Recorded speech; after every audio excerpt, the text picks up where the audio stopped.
Next, we have Meg Southern, a master's candidate in public history, with her paper Spaces for Sanity, 20th-Century Cottage Architecture and Modern Gender Roles on the Campus of the South Carolina State Hospital. Meg.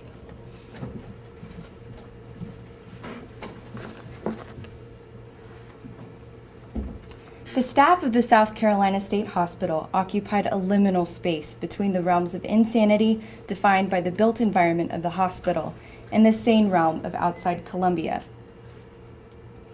Examination of the surviving 5 bungalows along Dix Drive reveals how the architecture of these structures reflected changing understandings of sanity and gender in the broad context of early 20th century America. This examination suggests that architecture allowed the staff of the state hospital to construct a sane identity despite position within an insane environment.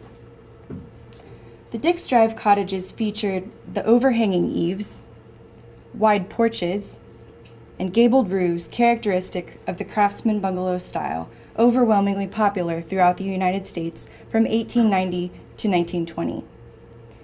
In the 1920s, the hospital board's treasurer, H.T. Patterson, occupied this first of these bungalows. Now numbered in accordance with a 1998 facilities map, house number 2 is oriented westward overlooking Bull Street. It is the only brick bungalow of the 5.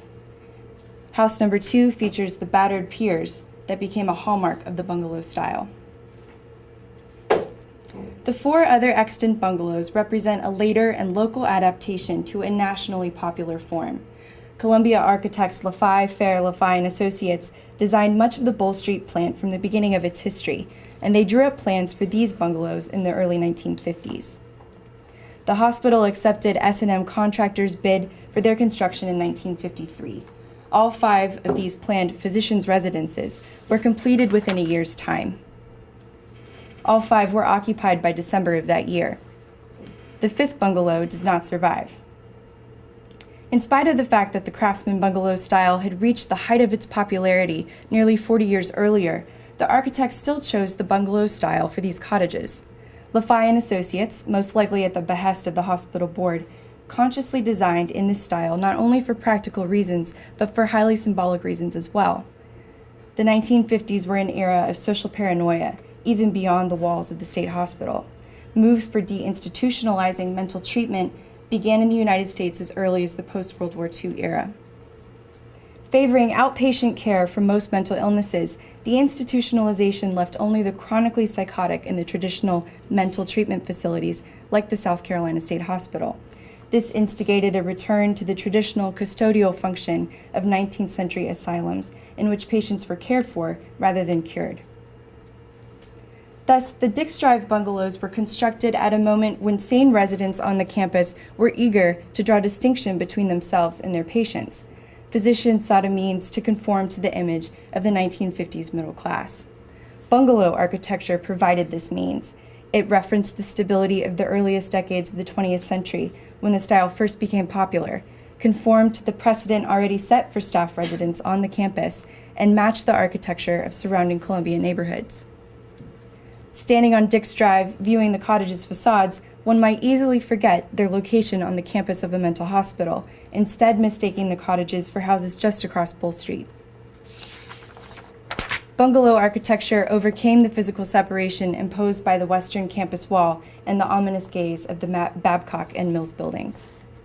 Bungalow architecture also served to increase the distance between sane staff and their insane patients.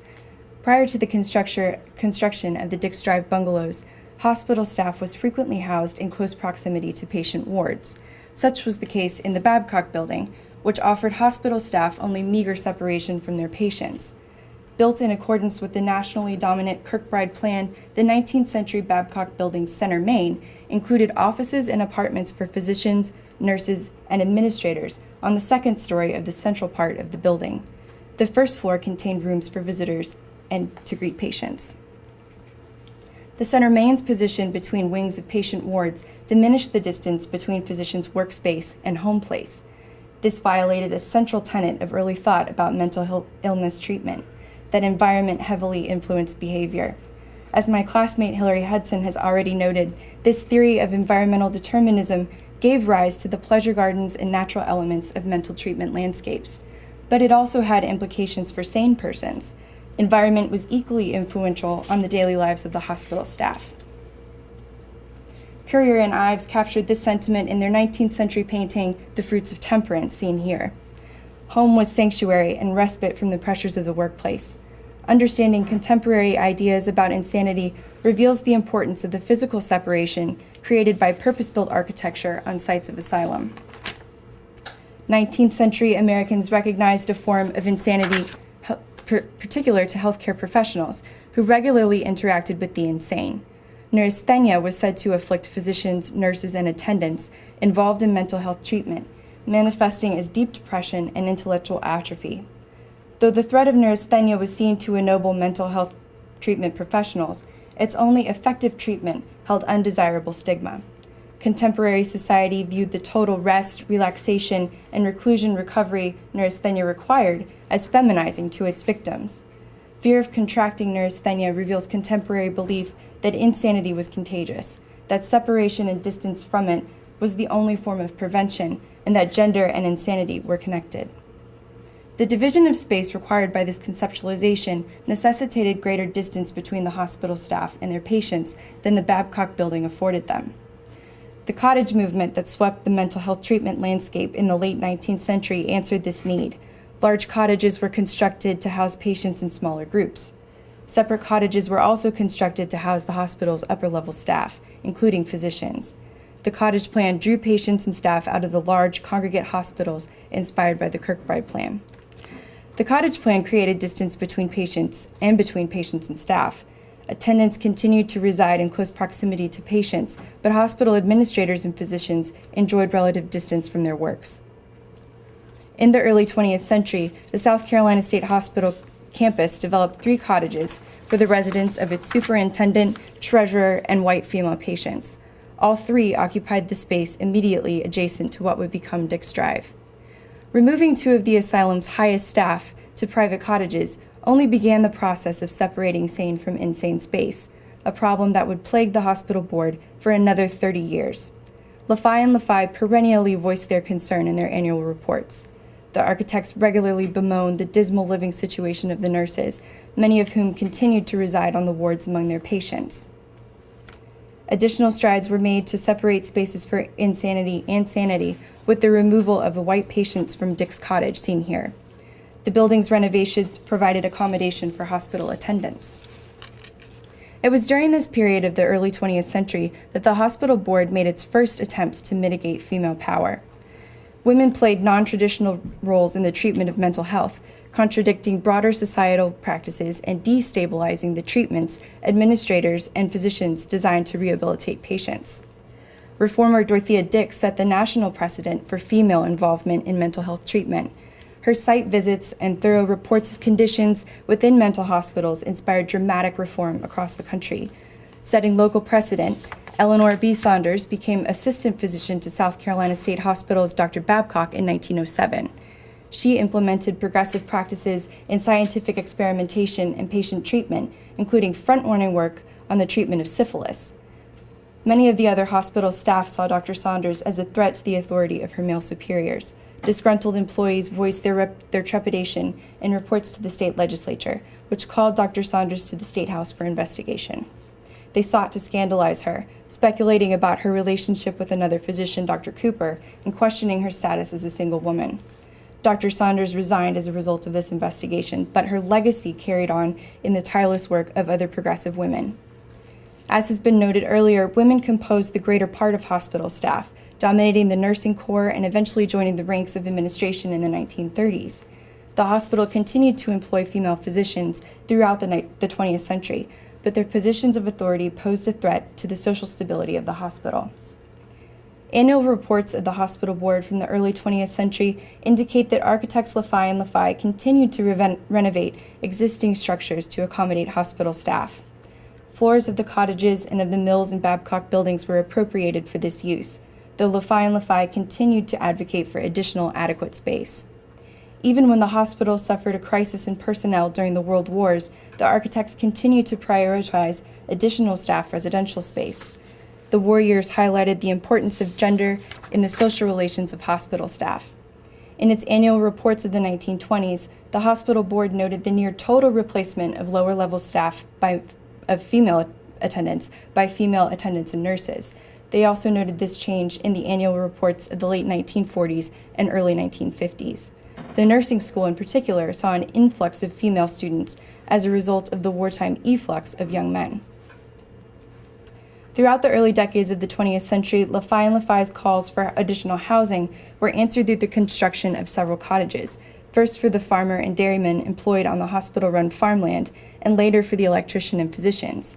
The craftsman bungalow-style cottages constructed during this period set the precedent for staff residential architecture on the hospital campus, becoming the dominant style through the mid-1950s.